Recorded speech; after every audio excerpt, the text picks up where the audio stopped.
'Twas the day after Christmas, and all through the house not a creature was stirring, except somebody who is not a mouse, would be me. Welcome to the Confessions of a Not So Dangerous Mind podcast. I'd like to thank you all for spending some. I realize I'm going to lose some subscribers with that ridiculous opening, but thank you for joining me on this morning after Christmas, December 26, 2025. And we have seen, I have seen the forecast, and we are going to really get blasted with snow today, but not until late afternoon, early evening. So maybe we'll be able to have a normal day, and in some time after 5, if the forecast holds, we're really going to get it. You know, like a bit, we are really going to get it. We're really going to get it. And the funny thing is, funny, not ha-ha, but the storm we had a couple of weeks ago, we'll get an inch. That's what she said. We'll get 3 inches. That's what she said. And we ended up getting a foot.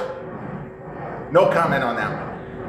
So there are a couple of big brand name movies, one more so brand name than the other, but for somebody like me, they're almost equal in estimation. But on this day, 1973, William Friedkin's spectacular adaptation of William Peter Blatty's The Exorcist opened in theaters, and that's a movie that helped to change the movie business. It changed the way Hollywood marketed films. The idea that an R-rated, kind of a medical horror film could not only be huge box office, but spawn a franchise. There's still IP right now, ongoing. The last Exorcist film, even though it had Ellen Burstyn, not that good. But I'm not going to talk about The Exorcist. We're going to go way back to 1940. On this day, 1940, legendary filmmaker George Cukor, he did The Women, which was a notable film in the late 30s. I believe that's the first sound movie where there were no men in the cast. Fuck them all, right? No problem. No men in the cast. That's a masterpiece. He did the original A Star Is Born. He did Gaslight. There's a great movie for 2025, right? What do you think the title is implying? Hey, why did you punch me in the face? That wasn't right that you punched me. Exactly. You just buried this person alive and you're getting mad that they punched you in the face? Go fuck yourself. Gaslight, Charles Boyer, classic. But on this day, 1940, arguably the second best screwball comedy ever made, also starring Cary Grant and Katharine Hepburn. The Philadelphia Story opened in theaters. Now, The Philadelphia Story is a movie that I saw not exactly in film school. It was supplemental viewing because in Hollywood and its alternatives, we did a couple of weeks on screwball comedies. We screened It Happened One Night in class. That's with Gable, and it wasn't Carol Lombard. That was his wife. I can't remember the name. Man, that is a fucking joke that I can't remember his co-star. I can still see the moment in the film where she kind of shows off her leg so that somebody will stop and they'll be able to, you know, they execute a good hitchhike. So you don't really want to be doing that. You might get Rutger Hauer from the movie The Hitchhiker. But we watched It Happen One Night, and that's now 30 and a half years ago in Hollywood and its alternatives with the fantastic Professor Legowski. But we had other films just on your own. It's not the end of the world if you don't do it, but if you have to write a paper, it'll be good to have an understanding of the form and the different kinds of screwball comedies, because Bringing Up Baby is complete farce. That's from 1939, I believe, either 38 or 39. In that movie, Cary Grant plays a paleontologist. Katharine Hepburn, who did this better than anyone, she played a socialite. She's a woman who's got a lot of money and maybe isn't the best behaved in public. She's a walking catastrophe in that film, and she immediately fixates on, falls desperately in love with Cary Grant. And there we have the movie where one thing after another goes wrong, and somehow the whole cast ends up in jail. Spoiler alert, big deal. It's a screwball comedy, nothing that terrible is going to happen. The Philadelphia Story, though, is a different kind of screwball comedy while keeping to the same theme. The general sense, the way that Hollywood made these movies, is you put wealthy people into situations where they look like morons. That seemed to be the entire process. Cary Grant's paleontologist in Bringing Up Baby is probably a genius, 150 IQ, and he's a fucking moron. He's a clown. And Katharine Hepburn, she just doesn't stop. Her character does not stop. And that's the kind of ethos of Kate the Great in that era and going forward, really until the 60s. She played characters who were relentless. Relentless is the word. So in the Philadelphia story, we have a kind of cute prologue, more or less, where we see that Tracy Lord, great name, and there was the porn star that used that name, Tracy Lords, but Tracy Lord, a super wealthy society lady who is poorly behaved, not quite as poorly behaved as the character she plays in Bringing Up Baby. She's married, as we open the film, to Cary Grant's filthy rich C.K. Dexter Haven. Now, if that isn't one of the great names in the history of cinema, then I don't know what is. That's as good as Marion Cobretti, Rocky Balboa, Harry Callahan, C.K. Dexter Haven. So their marriage ends. He drinks too much, and she's just very poorly behaved. So the marriage ends, and she meets another guy named Kittredge. And I always thought maybe there was a little in the Mission Impossible movie that the Henry Czerny character's name was Kittredge, and he's kind of a putz, or at least the way he's presented in that film. Maybe it's supposed to be this poor schlemiel from the Philadelphia story. I want him manning an outpost in Siberia within 24 hours. Just send him his clothes. Just mail him his clothes. Kittredge. So the Philadelphia story does something that Hollywood hadn't been doing while they were making fun of all these rich, normally white people, making them look stupid in films like The Awful Truth with Irene Dunne, also in Cary Grant. Cary was just so good at this. This movie posits that just because somebody is loaded, maybe inherited all their money, and haven't done a fucking thing except drink and lay around doing nothing. I mean, Cary Grant's character here would probably be on the internet. I hate to say it, he would probably have a podcast too, but he wouldn't need to do anything with it other than expound on topics that maybe he personally never really got involved in, but he's going to give you his opinion. What this film does, it sets up Katharine Hepburn's Tracy Lord as this kind of socialite goddess who is above everything and everyone else. She's too good for anyone.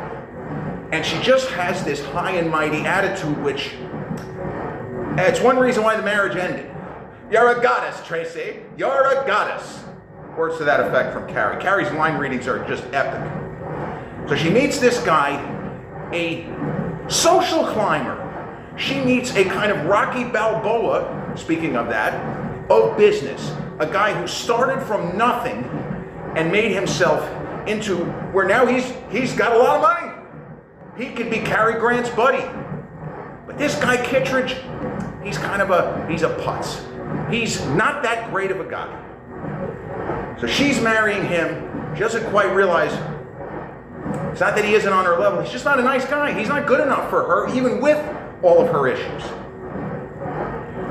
So a young reporter named Macauley Connor is dispatched by a big magazine. It would be like Look or Life magazine if we were to kind of transpose it to decades later. Those were two of the biggest publications, Time magazine. But for something like this, a fluff piece, it wouldn't be Time magazine or Newsweek. So something like Life magazine or Look magazine, they find out that this socialite in Philadelphia named Tracy Lord, she's marrying some guy who came from nothing and is now an industrial, I don't know if he's a titan, but he's an industrial guy. He's a guy who is got a great business and is making big money, come from nowhere. A good story, an underdog story. So here comes fast-talking reporter Macauley Connor to get the scoop. How did she end up with this guy? And what happened to her and her first husband, this other guy who's filthy rich, C.K. Dexter Haven. So in the history of Hollywood, who do you think, who would be the last major star operating, let's say, in the first half of the 20th century and then into the second half? but who would be the last major star you would cast as a fast-talking reporter? The last star I would cast as a fast-talking reporter would be Jimmy Stewart. That's what he plays in this film.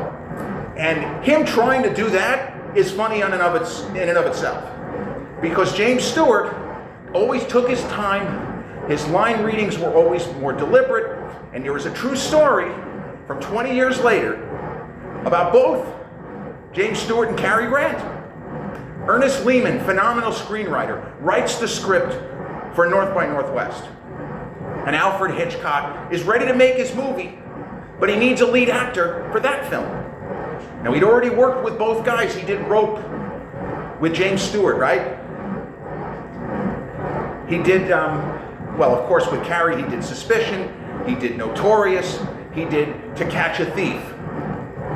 So he had worked with both guys. Vertigo, one of the greatest movies ever made, for anybody except Quentin Tarantino, who thinks, it's okay, it's not my favorite Hitchcock. Quentin always just can't stop himself. But he had worked with both guys, and they're getting ready for North by Northwest.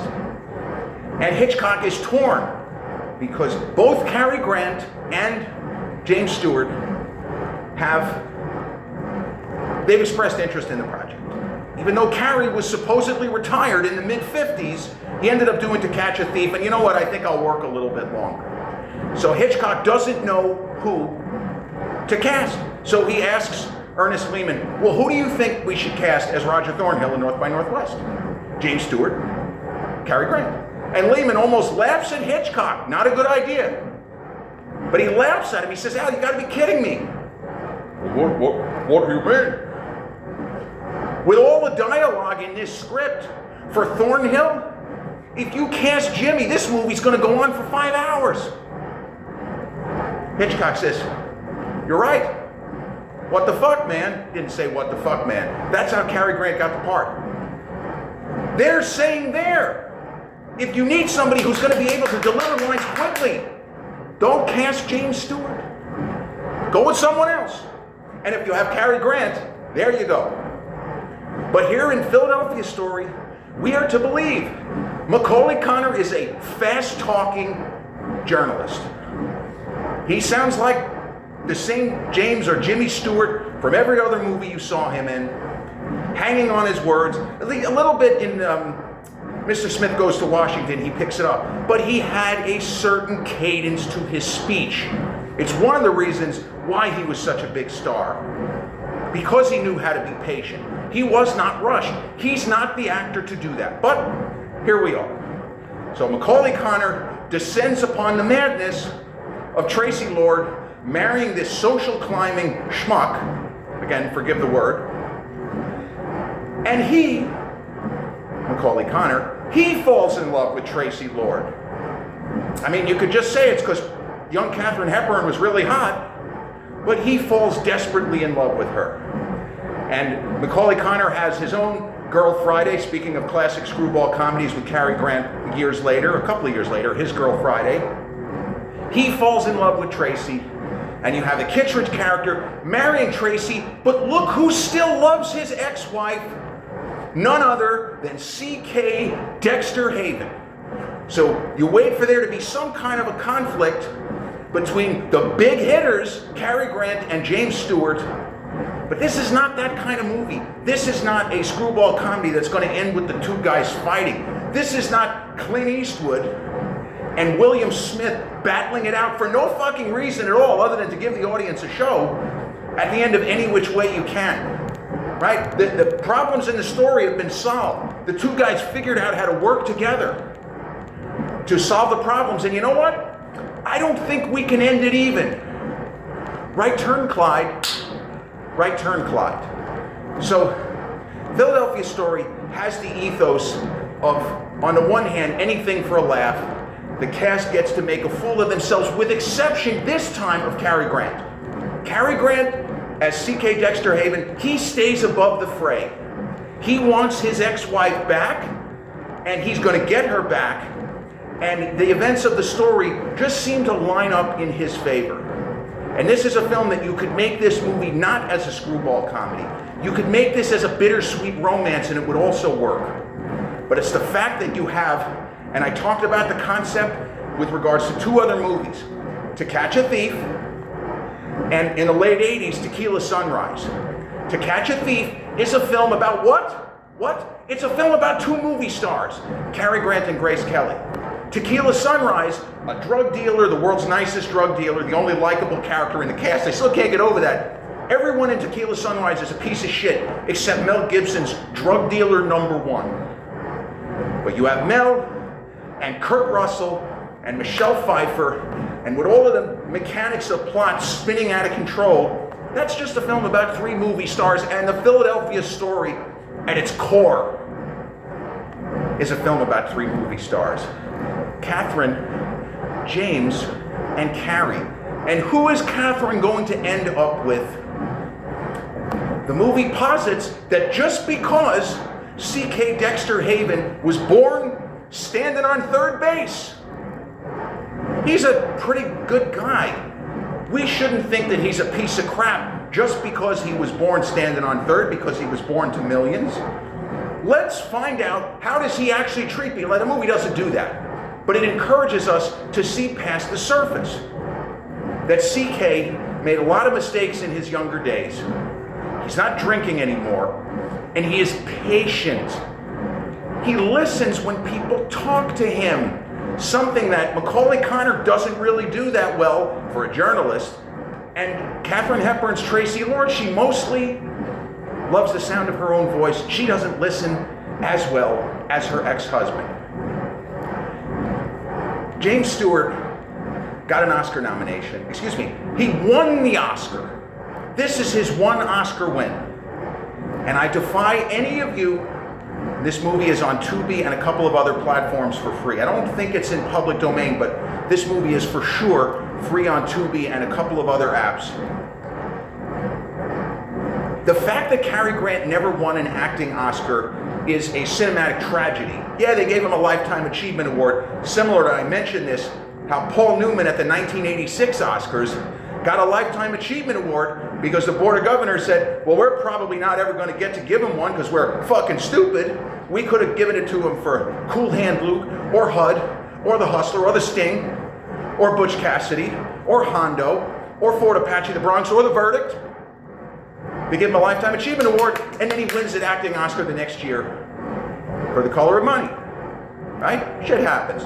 Big Al screaming and yelling and sent him woman. How would he not won a Best Actor Oscar for The Godfather, for Dog Day Afternoon? Attica! Attica!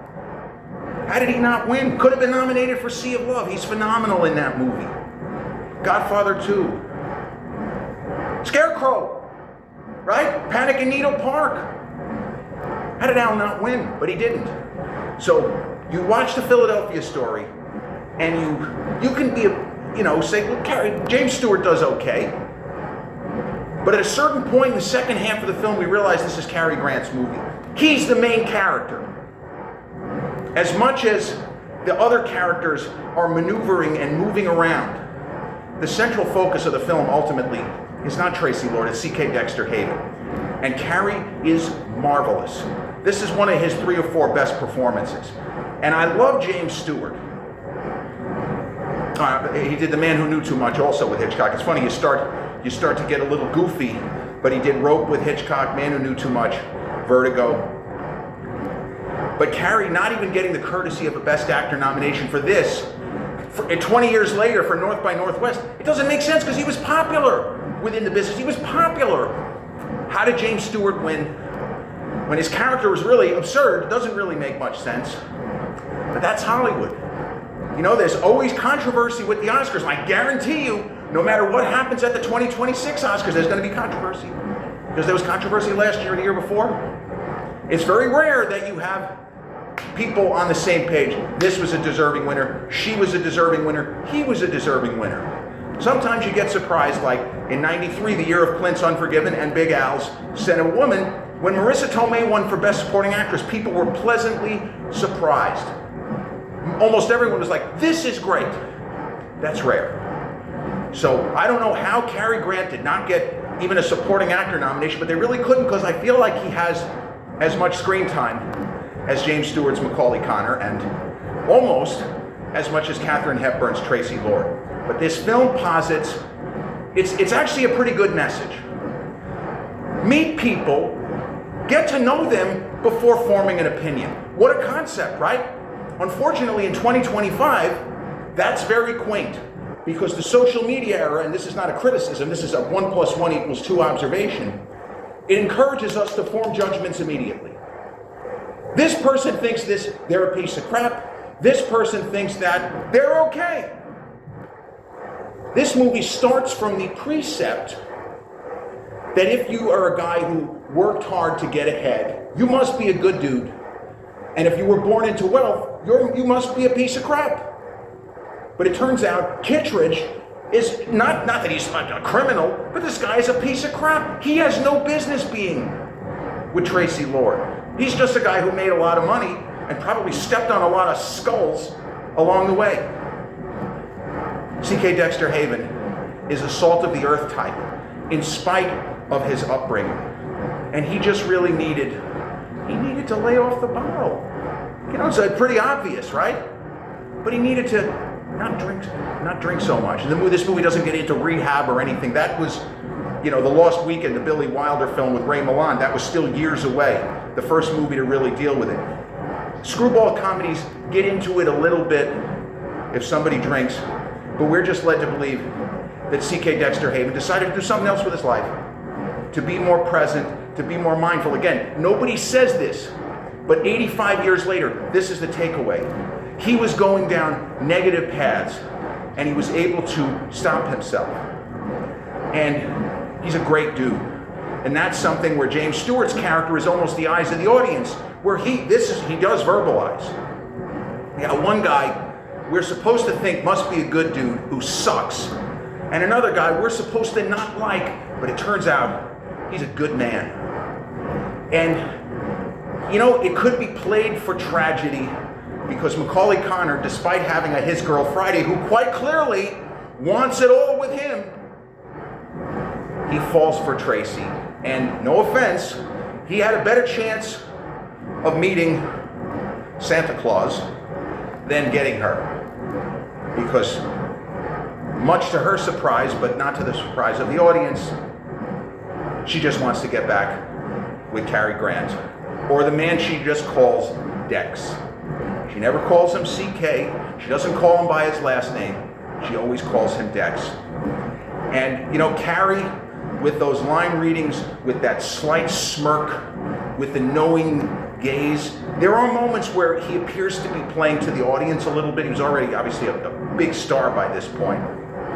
He appears to be playing to the audience, but he's fully committed to the bit. And the film has, for this kind of genre, a pretty conventional, what you would call, it's not much of a spoiler, a pretty conventional happy ending. Whereas Bring Up Baby has an upbeat ending, but it's not really what you would call a happy ending if you kind of identified with Cary Grant's protagonist, David, the paleontologist. He's setting up a dinosaur exhibit at what's supposed to be, I guess, the Museum of Natural History, I think. It's certainly supposed to be in the city. I think it's Museum of Natural History. But the whole movie, he's cautioning people to be careful around this exhibit, because we don't want all these bones crashing to the floor. And that at some point, it's like if you have a gun in the movie in the first act, there's going to be a gun fired at some point, right? 1 + 1 = 2. So the Philadelphia Story, you can sort of flip a coin. Is this the best screwball comedy ever made? How do you compare it to Claudette Colbert? Yes! That's who co-starred with Gable in It Happened One Night. See? The synapses. It's not 5:30 in the morning. The synapses are starting to connect. But the three, in my opinion, best screwball comedies ever made: It Happened One Night, Bringing Up Baby, The Philadelphia Story. And they're so different in how they're in their kind of social commentary. Certainly It Happened One Night, there's a lot of social commentary, but it's not in your face, it's not blatant, but it's there. And Bringing Up Baby and The Philadelphia Story. I feel like The Philadelphia Story is the most rewatchable of the three. I mean, It Happened One Night is good, it's okay. Gable's awesome. to see him do that kind of role. You know, you think of him, frankly, Scarlet, I Don't Give a Damn, Gone with the Wind, and working with Monroe in Bus Stop.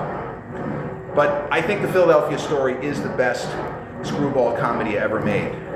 And just brilliantly acted by the entire cast. And Cukor, as I said, was a filmmaker who was quite skilled at drama as well as comedy. And man, he worked into his 80s at a time where it wasn't done.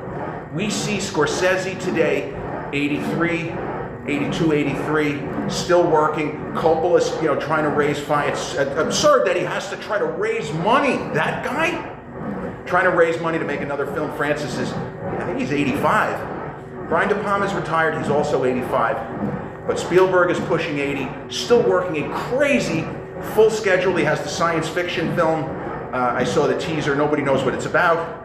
Maybe it's the long lost Indiana Jones and the Saucer Men from Mars. Maybe that's what it's not. Boy, I wish that was the case. I wish they'd made that instead of Crystal Skull. But The Philadelphia Story, 85 years old today, a fantastic screwball comedy, marvelously acted by three of the Hollywood goats in Katharine Hepburn, James Stewart, and the incomparable Archibald Leach, aka Cary Grant, the greatest movie star Hollywood ever had, aside from Tom Cruise. This has been episode 653 of the Confessions of a Not So Dangerous Mind podcast. I'd like to thank you all so much for spending some of your day after Christmas here with me in New York. And if you check out this episode on the YouTube channel, haven't done so already, please click like, subscribe, comment, share, turn on those notifications. Or if you get to catch this episode on the audio platforms such as Podbean, Spotify, iTunes, or the others in which we're hosted, same general rule applies. Click like, subscribe, share, turn on those notifications. I'll be back with a new episode real soon. Until then, peace.